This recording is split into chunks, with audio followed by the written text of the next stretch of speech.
சரி, இப்போ என்ன பார்க்க போகிறோம்னா லிங்க்டு லிஸ்ட் ரெப்ரசன்டேஷன் பார்க்கணும். லிங்க்டு லிஸ்ட் ரெப்ரசன்டேஷன் தெரியறதுக்கு முன்னாடி இந்த கண்ட்ரோல் ஃப்ளோ கிராஃப் வந்து நமக்கு தெரியணும். இது வந்து என்னென்னா ஒரு கிராஃப், இது நமக்கு தெரியும். நோட்ஸு, அதுக்கப்புறம் இந்த மாதிரி லிங்க்கு இதெல்லாம் இருந்ததுன்னா இதை வந்து ஒரு கிராஃப்னு நம்ம சொல்லுவோமா. இந்த கிராஃபை எப்படி போட்டிருக்காங்கன்னா ஒரு சிம்பிள் ப்ரோக்ராம் இது. இந்த ப்ரோக்ராமை இவங்க கிராஃப் மாதிரி வந்து ரெப்ரசன்ட் பண்ணியிருக்காங்க. ஓகேயா, இது வந்து என்னதுன்னா கண்ட்ரோல் ஃப்ளோ கிராஃபு. இந்த கண்ட்ரோல் ஃப்ளோ கிராஃப் எப்படி வந்துச்சு அப்படின்னா ஒரு ப்ரோக்ராம் தான், ஒரு சிம்பிள் ப்ரோக்ராமை இந்த மாதிரி கிராஃப் மாதிரி ரெப்ரசன்ட் பண்ணியிருக்காங்க. எப்படி ரெப்ரசன்ட் பண்ணியிருப்பாங்கன்னா, இப்போது இந்த கிராஃப்லேருந்தே நமக்கு தெரியும் இந்த ப்ரோக்ராமில் மொத்தமாக ஒரு 13 லைன் இருக்குது அப்படின்ற மாதிரி வச்சுப்போம். இது ஃபர்ஸ்ட் லைனை நம்பர் 1ன்னு நோட் பண்ணியிருப்பாங்க, செகண்ட் லைனை நம்பர் 2ன்னு நோட் பண்ணியிருப்பாங்கன்னு வச்சுப்போம். அதே மாதிரி ஃபர்ஸ்ட் லைன்லேருந்து தேர்ட் லைனுக்கு போகுது. தேர்ட் லைன் வந்து ஒரு கண்டிஷ்னல் ஸ்டேட்மெண்ட்டாக இருக்கணும். அப்படி இருந்தால் தான் அது 2 போகுது பாருங்கள். தேர்ட் லைன்லேருந்து 5th லைனுக்கு போகுது, 5th லைன்லேருந்து 6th லைனுக்கு போகுது. இப்போ இந்த இடத்துல பார்த்தோன்னா 6லேருந்து 7க்கு போகுது, 7லேருந்து 8க்கு போகுது, 8லேருந்து 9க்கு போகுது, அகைன் 9லேருந்து 6க்கு போகுது. இந்த இடத்துல வந்து லூப் மாதிரி அடிக்குது. அப்போது இது 6th லைன் வந்து கண்டிப்பாக ஒரு லூப்பிங் ஸ்டேட்மெண்ட்டாக இருக்கும். ஸோ இந்த மாதிரி நம்ம வச்சு பார்த்து இந்த கண்ட்ரோல் ஃப்ளோ கிராஃபை வந்து நம்ம அண்டர்ஸ்டாண்ட் பண்ணிக்கணும். இப்போ இந்த கண்ட்ரோல் ஃப்ளோ கிராஃபுக்கு தான் நம்ம வந்து லிங்க்டு லிஸ்ட் ரெப்ரசன்டேஷன் போட போகிறோம். இந்த லிங்க்டு லிஸ்ட் ரெப்ரசன்டேஷன் என்னென்னா இதுதான், இப்படி தான் இருக்க போகுது. ஓகேயா, இந்த கண்ட்ரோல் ஃப்ளோ கிராஃப்லேருந்து இந்த லிங்க்டு லிஸ்ட் ரெப்ரசன்டேஷன் எப்படி வருது அப்படிங்கிறத வந்து நம்ம பார்க்க போகிறோம். உனக்கு வந்துட்டு ஆல்ரெடி ஃபோட்டோ அமைச்சிருப்பேன்லடி, அதில் வந்து இருக்குது ஏன் வந்து லிங்க்டு லிஸ்ட் ரெப்ரசன்டேஷன் யூஸ்ஃபுல், எதுக்காக நம்ம வந்து இந்த மாதிரி கிராஃப் அண்டு லிங்க்டு லிஸ்ட் ரெப்ரசன்டேஷனாக போடுறோம் அப்படின்றதுக்கு வந்து அதில் கண்டென்ட் இருக்குது. நான் படித்த வரைக்கும் என்னென்னா சாஃப்ட்வேர் டெஸ்டிங் பண்ணுறதுக்கு வந்து இந்த லிங்க்டு லிஸ்ட் ரெப்ரசன்டேஷனும் ஹெல்ப்ஃபுல்லாக இருக்குது. அதுக்கப்புறம் வந்து கம்பைலர் வந்து அனலைஸ் பண்ணுறதுக்கு, ப்ரோக்ராம் அனலைஸ் பண்ணுறதுக்கு இந்த லிங்க்டு லிஸ்ட் ரெப்ரசன்டேஷன் தேவையாக இருக்குது. அதுக்கப்புறம் டெஸ்டிங்க்கு, எரர் ரிடக்ஷனுக்கு எல்லாத்துக்குமே வந்து இந்த மாதிரியான ரெப்ரசன்டேஷன் வந்து ஹெல்ப்ஃபுல்லாக இருக்க போகுது. அதுக்காக தான் நம்ம வந்து இந்த மாதிரி போடுறோம். சரி, இப்போது இங்கே நம்பரிங் வந்து இங்கே கொடுத்துருக்காங்களா 1லேருந்து 13 வரைக்கும். இது எல்லாமே வந்து இந்த நோடு நம்பர்ஸு.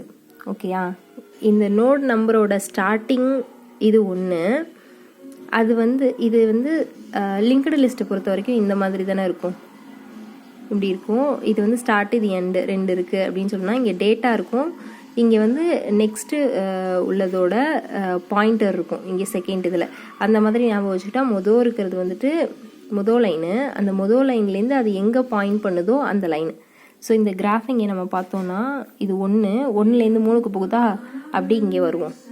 1 வந்து பிகின்னு, அதுதான் ஃபஸ்ட்டு ஸ்டார்ட் ஆகுது, அங்கேருந்து 3வதுக்கு போகுது. இங்கே ஏன் பிகின் கொடுத்துருக்காங்க, பிகினுங்கிறது நோடு, அது 1ஆம் நம்பருங்கிறது மொதல் நோடாக இருக்கிறதுனால பிகின் கொடுத்துருக்காங்க. அடுத்து 2ஆம் நம்பர் எண்டுன்னு கொடுத்துருக்காங்களா, அப்படி இந்த கிராஃபை பாரு, 2ஆம் நம்பரில் தான் வந்து முடியுதா, அதுலேருந்து எந்த ஒரு நோடும் கனெக்ட் ஆகிருக்காதா. அப்போது அதே மாதிரி இங்கே வந்து பார்க்கும்போது அங்கே எந்த ஒரு நோடும் கனெக்ட் ஆகிருக்காது. அங்கே சொல்லியிருப்பாங்க எக்ஸிட்டு நோ அவுட்லிங்க். அவுட்லிங்க்னாங்க அதுலேருந்து வேறு ஏதாவது கனெக்ட் ஆகிருக்கா அப்படிங்கிறது பார்க்குறது. அதுலேருந்து வேறு எதுவும் கனெக்ட் ஆகலை, அதனால இங்கே எதுவுமே கொடுக்கல. ஓகே, நம்பர் 3 வந்து பார்த்தோன்னா இசட் இஸ் கிரேட்டர் தென் 0ன்னு எடுத்துப்போம். அது என்னென்னு சரியாக தெரியல, கொஷின் மார்க் போட்டிருக்காங்க.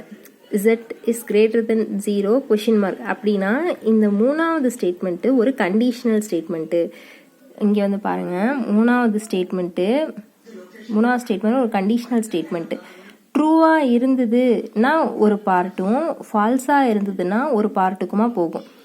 எப்படி சொல்கிறேன், இங்கே இருக்கா, இங்கே நோட் பண்ணியிருக்காங்களா, ஃபால்ஸாக இருந்ததுன்னா நம்பர் 4க்கு போ, ட்ரூவாக இருந்ததுன்னா நம்பர் 5க்கு போ அப்படின்ட்டு நம்ம வந்து இந்த தேர்ட் லைனில் சொல்லிட்டோம். ஓகேயா, ஃபால்ஸாக இருந்ததுன்னா 4க்கு போ, ட்ரூவாக இருந்ததுன்னா 5க்கு போ அப்படின்னு சொல்லிட்டோம். அப்படி இங்கே வந்து பாருங்கள், ஃபால்ஸாக இருந்ததுன்னா 4க்கு போ, அப்போ 3 வந்து ஃபால்ஸ்னா 4க்கு வரும், 3 வந்துட்டு ட்ரூவாக இருந்ததுன்னா 5க்கு போகும். அப்போ 3 என்ன, ஒரு கண்டிஷ்னல் ஸ்டேட்மெண்ட்டு. கண்டிஷ்னல் ஸ்டேட்மெண்ட்னா நமக்கு தெரியும் இஃப் எல்ஸ் பார்ட்டு தான். இஃப் கண்டிஷன் செக் பண்ணும், கரெக்டாக இருந்துச்சுன்னா நம்பர் 5க்கு போ, தப்பாக இருந்ததுன்னா நம்பர் 4க்கு போ அப்படின்னு சொல்லிடுச்சு. அதுக்கப்புறம் இது ஒரு ஸ்டேட்மெண்ட்டு, நம்பர் 4லேருந்து நம்பர் 5க்கு போகுது. அதே மாதிரி நம்பர் 5லேருந்து 6க்கு வரப்போகுது. 6 வந்து நம்ம ஆல்ரெடி இங்கே பார்த்தோம் இல்லையா, 6 வந்து ஒரு லூப்பிங் ஸ்டேட்மெண்ட்டுன்னு சொல்லிட்டோம். 6லேருந்து 7க்கு, 7லேருந்து 8க்கு, 8லேருந்து 9க்கு போயிட்டு அகைன் 9லேருந்து 6க்கு வந்து லூப் ஆகுதா, அதனால 6 வந்து ஒரு லூப்பிங் ஸ்டேட்மெண்ட்டுன்ற மாதிரி சொல்லிட்டு 6லேருந்து 7க்கு போகுது. இதே மாதிரி இந்த இப்படின்னா ஒரு கண்டிஷன் நமக்கு தெரியும், இதுனா கண்டிஷன்னு தெரியும்.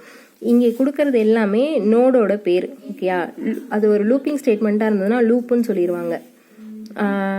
நோடு வந்து ஸ்டார்ட்டாக இருந்ததுன்னா பிகின்னு சொல்லுவாங்க, எண்டாக இருந்ததுன்னா அதாவது லாஸ்ட் நோடாக இருந்ததுன்னா அது எண்டுன்னு சொல்லிடுவாங்க. இப்படி இருந்ததுன்னா கண்டிஷனல் ஸ்டேட்மெண்ட்னு சொல்லிடுவாங்க. இஎல்எல் அப்படின்னாக்கா அது வந்து லேபிள்னு சொல்லுவாங்க. இதுவும் கண்டிஷ்னலு, இதுவும் கண்டிஷ்னலு, இதுவும் கண்டிஷ்னல், மேக்ஸிமம் எல்லாமே கண்டிஷ்னல்.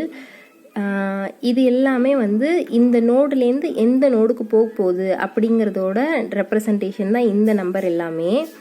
இதில் ஃபால்ஸு ட்ரூ எல்லாமே உனக்கு தெரியும். கண்டிஷ்னல் ட்ரூனா 2 இருக்கும், 2 நோடுக்கு போகும். ஃபால்ஸாக இருந்தால் எதுக்கு, ட்ரூவாக இருந்தால் எதுக்கு, அதே மாதிரி தான் இதுவும். அதை வச்சு எக்ஸ்பிளைன் பண்ணணும். அதுக்கப்புறம் வேறு என்ன, இந்த இடத்துல பார்க்கணும். நம்பர் 9th லைனை பார்க்கணும். 9th லைனில் என்ன இருக்குன்னா, 9 வந்து ட்ரூவாக இருந்ததுன்னா என்ன, ஃபால்ஸாக இருந்ததுன்னா என்ன.